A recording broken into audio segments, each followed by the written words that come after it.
we're winding down. But with there being so many Christian denominations and so many different organizations, why is it, Bishop, when it's plain to some what Paul was trying to explain?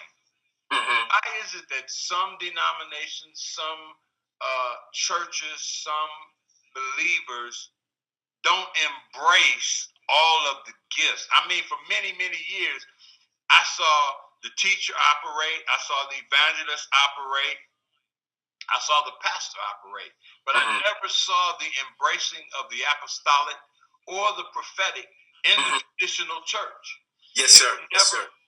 There were some friends churches or some friends organizations that embraced that, but your big organizations, I'm talking about your Episcopalians, your Protestants, your Lutheran, your Catholic, your Catholics, they'll embrace the bishopric, but the apostolic and the prophetic, those that lead and see and organize, they push away. Why is it that some organizations don't embrace all of those gifts that are so plainly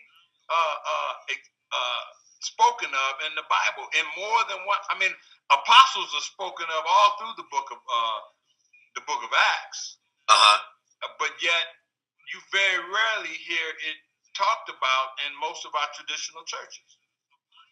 Okay, so let me give you the quick answer first, the real quick answer, because it's not a part of their tenets of faith. Okay. It's not what they've grown up knowing or hearing, or someone. Now watch this. So I got 5 churches, and all of them came from church number 1. Okay, I got 5 churches. They all came from church number 1. So let's say this is the church of the kitchen. All right, the church of the kitchen was good until the church of the kitchen started telling the church of the stove something he didn't like. So he broke away from the kitchen and started teaching everything that he liked from the kitchen except what he didn't like. All right. And then the church of the stove had some leaders that loved everything about what the stove was teaching, but they didn't stay when the stove started teaching things they didn't like. So now we got this church of the refrigerator. And then the church of the refrigerator started teaching things that he liked from the stove, that he liked from the kitchen. But then the microwave said, but I don't like that. So the microwave broke away from the refrigerator, which broke away from the stove, which broke away from the kitchen, and started teaching what he liked. And then it gets all the way to the church of the sink.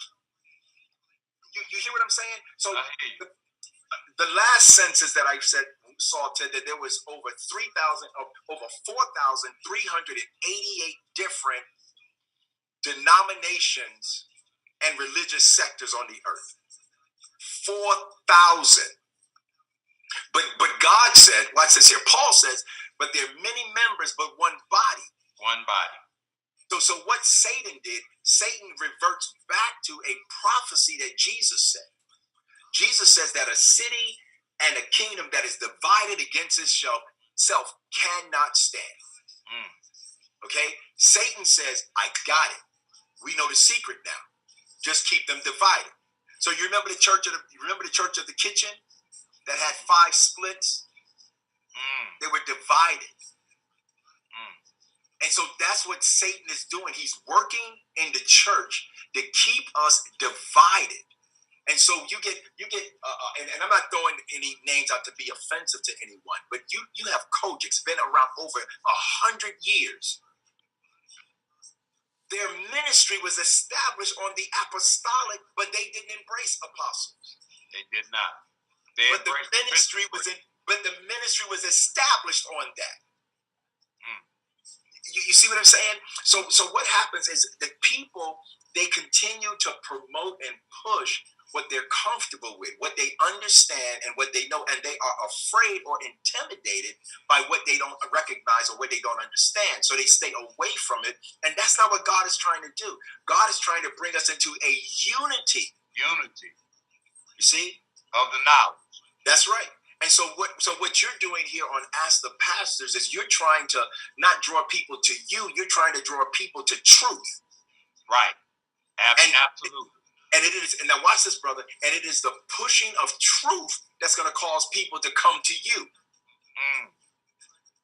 And so the scary thing is that you now turn around and say, oh, look what I've done, instead of look what God has done. No, look what God is doing. Yes, sir. Absolutely. Yes, sir. So where we've gone wrong when we talk about these divisions is that a lot of denominations don't embrace the prophets because they don't understand them or they are afraid of them. Well, some denominations say that prophecy has ceased.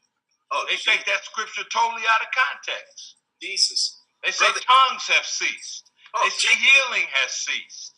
Then why do we have church? the church is a hospital. Absolutely. People are supposed to come to be healed. People are supposed to come to get a word from the Lord. People are supposed to come to be encouraged by God. People are supposed to come, watch this here, brother, to hear what God has to say concerning them. Right. So if all these things have ceased, why are we having church? Watch this, Pastor. The Bible says that tongues are for the unbeliever, not the believer. Not the believer. Correct. Come on. Correct. Correct. You see, so when we're doing these things, a lot of times we don't really know what we're doing. That gets back to the very thing the Apostle Paul started out with. He says that look at the Gentiles; they're worshiping what they know not. And so he turns around and he says, I don't need you to be unaware, ignorant.